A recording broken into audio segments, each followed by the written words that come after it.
Una de las películas para niños mejor hechas y más entretenidas es Buscando a Nemo. No sé cuántas veces miré esa película cuando mi hija era niña, pero narra la historia de un pececito perdido y de un padre comprometido con encontrarlo, cuéstele lo que le cueste.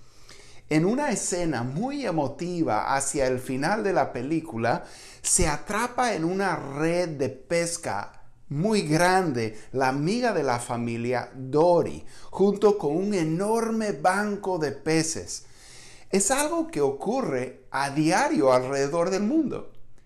Pero este caso sería distinto, porque Nemo, ahora más sabio y valiente, da instrucciones a todos los peces a que naden hacia abajo, todos juntos.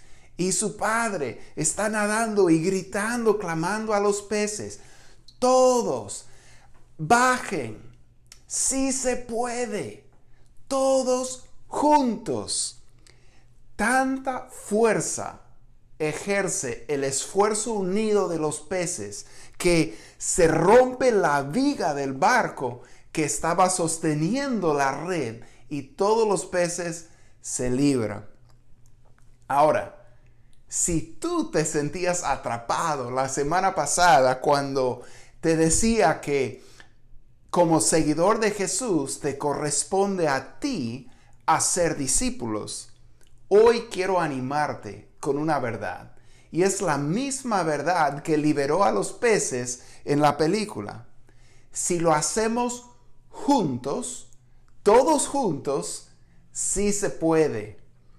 Estas 2 semanas vamos a ver cómo estamos juntos en esta tarea de hacer discípulos.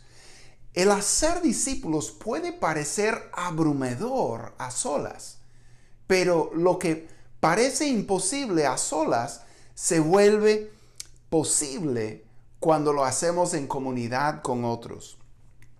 La iglesia es una comunidad de discípulos que hacen discípulos. La iglesia somos una comunidad de discípulos que hacemos discípulos. Somos llamados a compartir la vida que hay en Jesús con los que nos rodean. Y todos somos llamados a hacer esto mismo. Entonces, nos apoyamos en esto. Nos animamos, nos exhortamos, oramos los unos por los otros en esta tarea. Nos preguntamos cómo nos va para saber cómo orar y apoyar los unos a los otros. Cuando tenemos una pregunta, tenemos a quienes preguntar. Cuando nos desanimamos, tenemos con quienes compartir. Y cuando nos falta denuedo para hablar de Cristo, tenemos a otros que pueden orar por nosotros, que Dios nos dé el denuedo necesario. La iglesia, el conjunto de los que han creído en Jesús y se han unido para servirle y seguirle en cierto lugar, nunca puede estar satisfecha con los que ya están adentro. Claro, estos son la iglesia, pero la iglesia tiene una misión, la misión de hacer discípulos.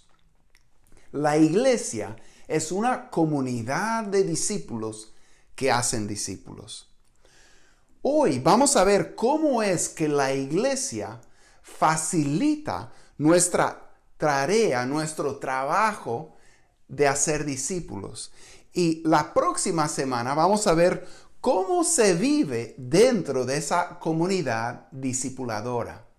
Pero hoy, ¿cómo es que la iglesia facilita el trabajo de cada uno de nosotros de hacer discípulos? Bueno, Jesús dijo que Él vino a buscar y a salvar lo que se había perdido. Y después de encontrarnos y salvarnos, nos envía a nosotros a hacer lo mismo. Dice que nosotros somos la luz del mundo y que el mundo debe poder ver nuestras buenas obras y alabar a nuestro Padre que está en el cielo. Somos esa luz para el mundo, esa ciudad en lo alto de una colina que no se puede esconder cuando vivimos como la comunidad que Jesús nos llama a ser. En el libro Multiplícate, que inspiró esta serie en la que estamos y que servirá de guía para nosotros esta semana y la próxima, el autor y pastor Francis Chan resalta 3 cualidades que Dios quiere que caractericen a su pueblo, la iglesia. La primera se encuentra en Juan 13, 34 a 35. Este mandamiento nuevo les doy, dice Jesús, que se amen los unos a los otros. Así como yo los he amado, también ustedes deben amarse los unos a los otros. De este modo, todos sabrán que son mis discípulos, si se aman los unos a los otros. Jesús nos dice que los demás nos reconocerán como sus discípulos si es que nos amamos los unos a los otros. Después de todo, los primeros y más importantes de todos los mandamientos según Jesús son estos: amar a Dios con todo el corazón y amar al prójimo como a uno mismo. Dios es amor.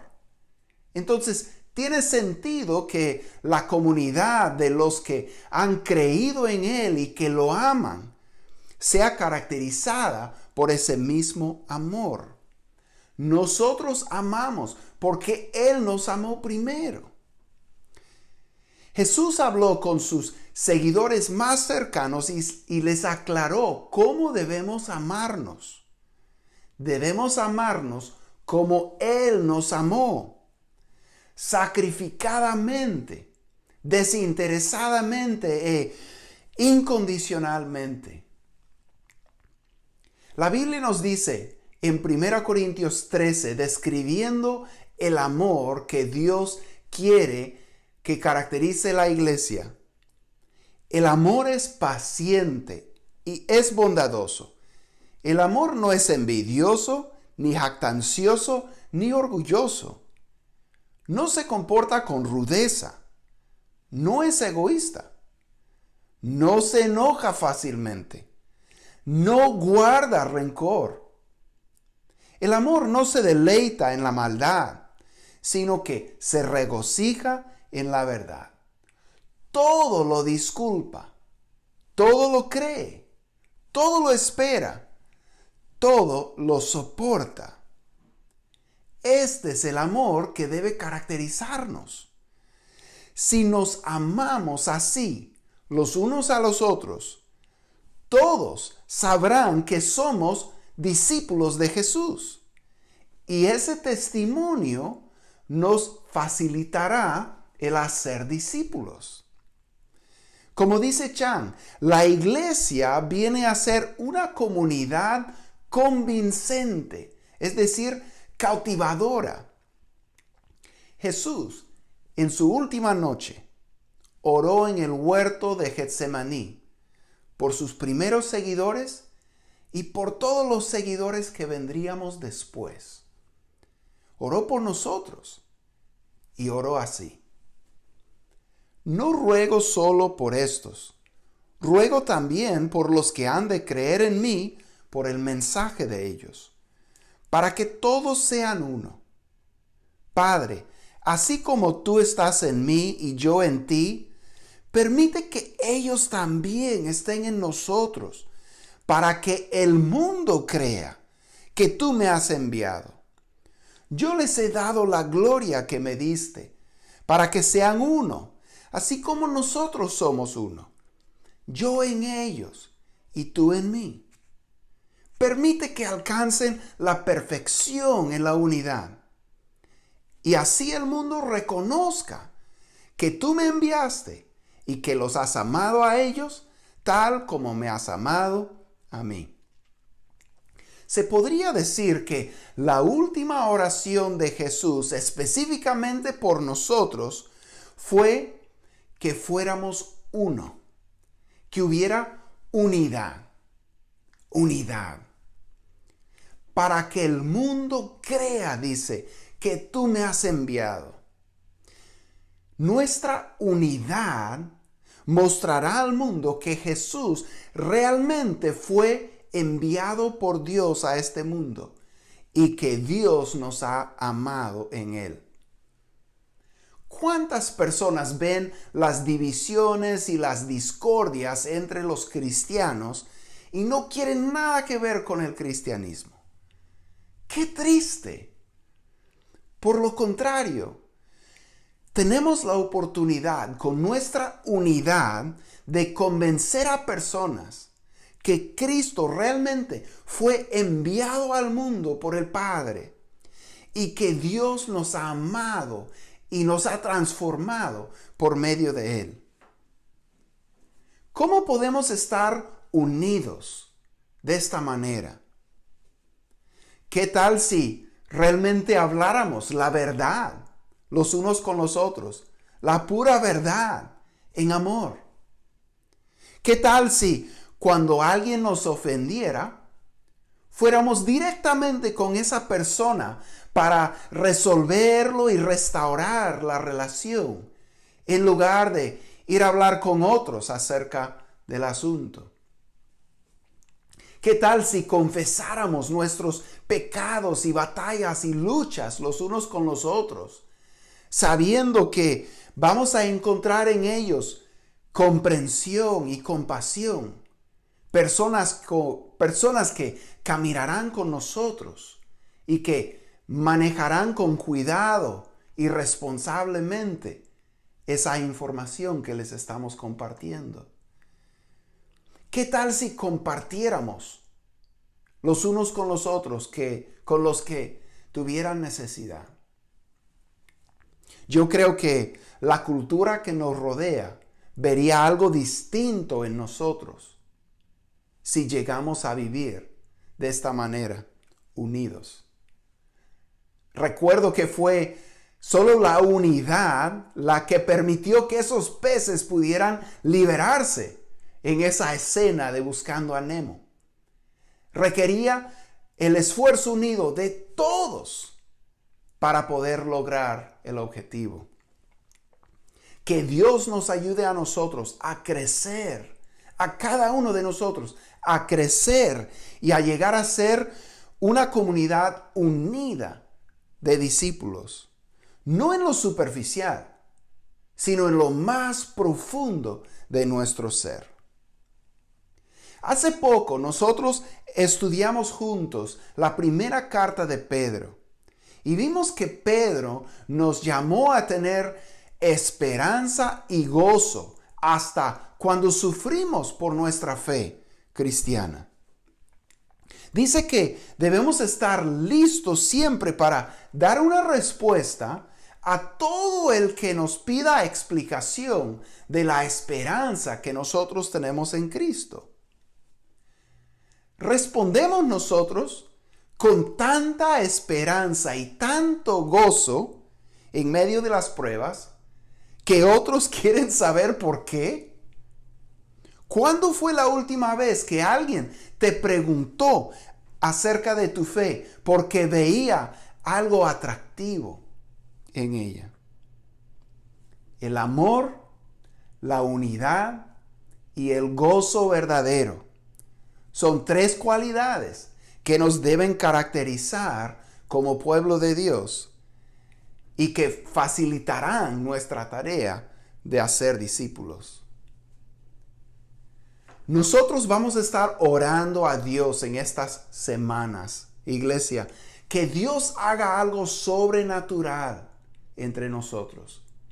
Hemos compartido la información sobre el ayuno y oración en los que vamos a participar en estas 2 semanas. Vamos a estar orando que Dios produzca un avivamiento en la Iglesia Vida. Es decir, que nos despierte a ser una verdadera comunidad unida de discípulos que hacemos discípulos, con gozo en Él, hasta en medio de las dificultades de la vida, y que lo hagamos juntos. En el Antiguo Testamento, Dios tenía un pueblo, el pueblo de Israel, y ellos debían reflejar a Dios al mundo. Hoy en día, su pueblo es la iglesia, el conjunto de los seguidores de Jesús. Dice Pedro, respecto a nosotros la iglesia, pero ustedes son linaje escogido, real sacerdocio, nación santa, pueblo que pertenece a Dios, para que proclamen las obras maravillosas de aquel que los llamó de tinieblas a su luz admirable. Dios nos ha colocado en el lugar donde Él quiso, entre las personas que Él ha querido, en el momento de la historia que Él ha querido, para que nosotros proclamemos sus obras maravillosas a esta generación, específicamente a las personas que Él ha puesto a nuestro alrededor. Nuestra manera de vivir como iglesia facilitará esta tarea para todos nosotros. Pedro nos recuerda, mantengan entre los incrédulos una conducta tan ejemplar que aunque los acusen de hacer el mal, ellos observen las buenas obras de ustedes y glorifiquen a Dios en el día de la salvación. ¿Qué dirán las personas del Dios a quien profesamos servir cuando observan la manera de vivir de nosotros como iglesia y como individuos? No hablo de ser perfectos, pero sí hablo de ser honestos. Nosotros somos débiles, pero Dios está obrando en nosotros. Y nosotros estamos luchando y echándole ganas para seguirle y servirle juntos. Toda iglesia es única. Nunca ha habido otra iglesia como la nuestra. Nosotros somos únicos. Los dones que Dios ha combinado en la iglesia vida son únicos. El contexto donde Él nos ha puesto es único. Y definitivamente el momento de historia que estamos viviendo es único. Dios nos ha puesto a nosotros, Iglesia Vida, para ser su iglesia en este lugar, en este momento. Si no hacemos nosotros la tarea que Él nos ha asignado a nosotros, ¿quiénes la harán? Las personas que Dios ha puesto en tu vida, a tu alrededor, para que tú les hables de Cristo. Si tú no les hablas de Cristo, ¿quién lo hará? ¿Nosotros vamos a hacer lo que Cristo nos ha llamado a hacer? ¿Vamos a ser la iglesia que Él nos ha llamado a ser? Se ha observado que la iglesia es el plan de Dios para avanzar su misión en el mundo y que no tiene plan B. Yo sé que puede parecer abrumador hacer discípulos a solas, pero en las palabras del papá de Nemo, todos juntos sí se puede. Seamos esa comunidad de amor, de unidad y de alegría profunda y verdadera en el Señor. Y veamos lo que el Señor hará con nosotros. Oremos. Señor, te pedimos que tú nos ayudes y que tú nos llenes como iglesia con tu Espíritu Santo, para que la comunidad alrededor de nosotros pueda darse cuenta de que Jesús fue enviado por ti a este mundo. Que, Señor, Él realmente fue a la cruz para pagar por los pecados del mundo y resucitó victorioso al tercer día. Señor, ayúdales a poder ver la transformación que estás haciendo en nosotros. No porque seamos perfectos, pero sí porque seamos distintos. Ayúdanos, Señor, a poder amarnos de tal modo que el mundo pueda ver y saber que somos tus discípulos. A estar unidos, a ser uno, Señor, para que las personas puedan saber que Cristo vino de ti. Y Señor, ayúdanos a cada uno a hacer nuestro papel en tu plan de redención en nuestra área. Gracias, Señor, por lo que tú harás a través de nuestra iglesia. En el nombre de Jesús. Amén. Bueno, que el Señor nos ayude en esta semana a trabajar en esto. A amarnos los unos a los otros, así como Cristo nos amó. A estar unidos y a gozarnos hasta en medio de las aflicciones. Y estemos dispuestos a abrir nuestra boca y hablar a las personas acerca de Dios. Que el Señor les bendiga y les acompañe. Les esperamos la próxima semana.